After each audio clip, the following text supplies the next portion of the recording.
ಪರಲೋಕದವುಗಳ ಕಡೆಗೆ ನೋಡುವಂತೆ ನಿಮ್ಮ ಆತ್ಮಗಳನ್ನು ವಾಕ್ಯದಲ್ಲಿ ಬಲಪಡಿಸುವ ಅನುದಿನದ ಧ್ಯಾನ. ಇಂದಿನ ಧ್ಯಾನದ ಶೀರ್ಷಿಕೆ, ನಾವು ಎಲ್ಲಿ ಹೂಡಿಕೆ ಮಾಡಬೇಕು. ಈ ದಿನದ ದೇವರ ವಾಕ್ಯ, ಆದರೆ ಪರಲೋಕದಲ್ಲಿ ಗಂಟು ಮಾಡಿ ಇಟ್ಟುಕೊಳ್ಳಿರಿ, ಅಲ್ಲಿ ಅದು ನುಸಿ ಹಿಡಿದು ಕಿಲುಬು ಹತ್ತಿ ಕೆಟ್ಟು ಹೋಗುವುದಿಲ್ಲ, ಅಲ್ಲಿ ಕಳ್ಳರು ಕನ್ನ ಕೊರೆಯುವುದೂ ಇಲ್ಲ, ಕದಿಯುವುದೂ ಇಲ್ಲ.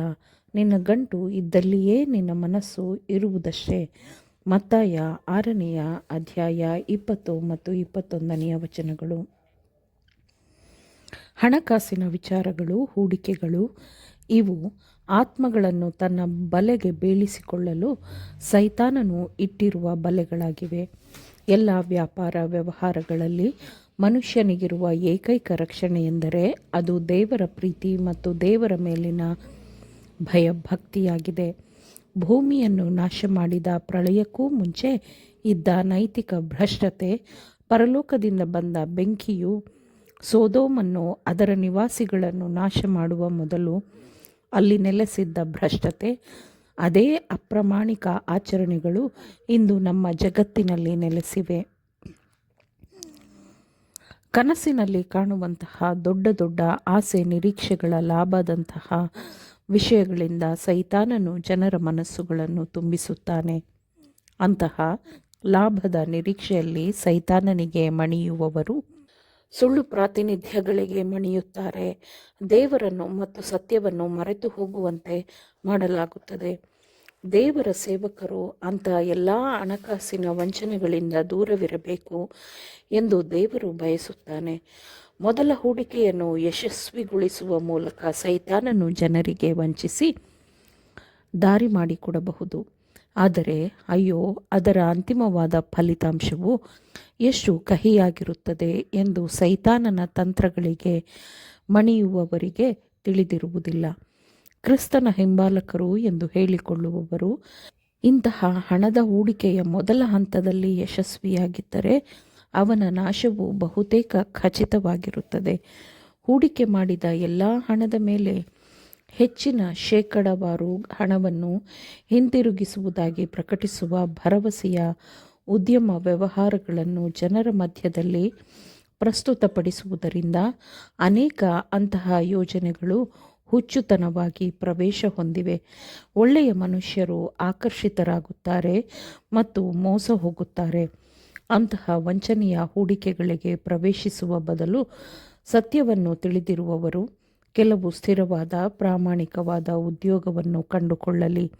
ಆ ಮೂಲಕ ಅವರು ದೇವರನ್ನು ಮಹಿಮೆಪಡಿಸುವ ರೀತಿಯಲ್ಲಿ ಅವರು ಜೀವನವನ್ನು ಸಂಪಾದಿಸಬಹುದು, ಕಂಡುಕೊಳ್ಳಬಹುದು.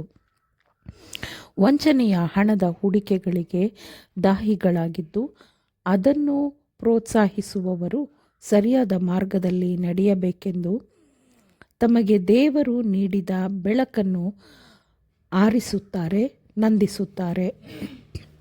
ಸುಲಭವಾಗಿ ಹಣವನ್ನು ಸಂಪಾದಿಸುತ್ತಾರೆ, ಅವಿವೇಕದಿಂದ ಅದನ್ನು ಬಳಸುತ್ತಾರೆ ಮತ್ತು ಅವರ ದುಂದುಗಾರಿಕೆಯೇ ಅವರಿಗೆ ನಾಶನವಾಗಿರುತ್ತದೆ. ಸ್ವಾರ್ಥ ಭೋಗದ ಅಭ್ಯಾಸವನ್ನು ಕಾಪಾಡಿಕೊಳ್ಳಲು ವೇಗವಾಗಿ ಹಣ ಸಂಪಾದಿಸುವುದನ್ನು ಅವರು ಮುಂದುವರಿಸಬೇಕು.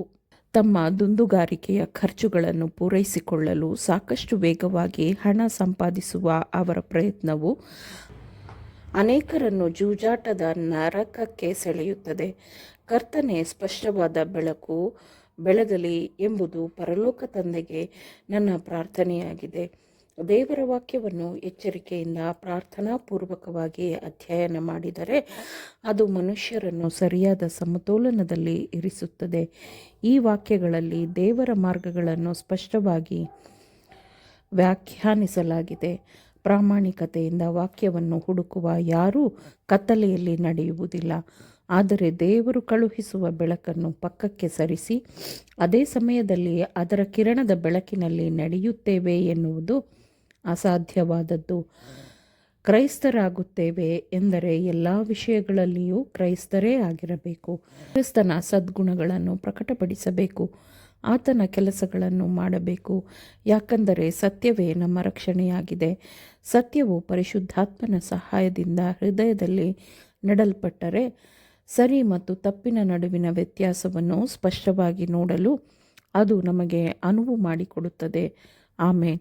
ದೇವರ ವಾಕ್ಯಗಳನ್ನು ಶ್ರದ್ಧೆಯಿಂದ ಆಲಿಸುವವರು ಮಾತ್ರವೇ ಆಗಿರದೆ ಪಾಲಿಸುವವರೂ ಆಗಬೇಕೆಂದು ನಿಮ್ಮನ್ನು ಉತ್ತೇಜಿಸುತ್ತೇನೆ. ಪರಿಶುದ್ಧಾತ್ಮನ ಸಹಾಯದಿಂದ ಆಲಿಸಿದ ನಿಮ್ಮೆಲ್ಲರಿಗೂ ಧನ್ಯವಾದಗಳು. ಮತ್ತೆ ದೈನಂದಿನ ಧ್ಯಾನಕ್ಕೆ ನಾಳೆ ಸಂಧಿಸೋಣ.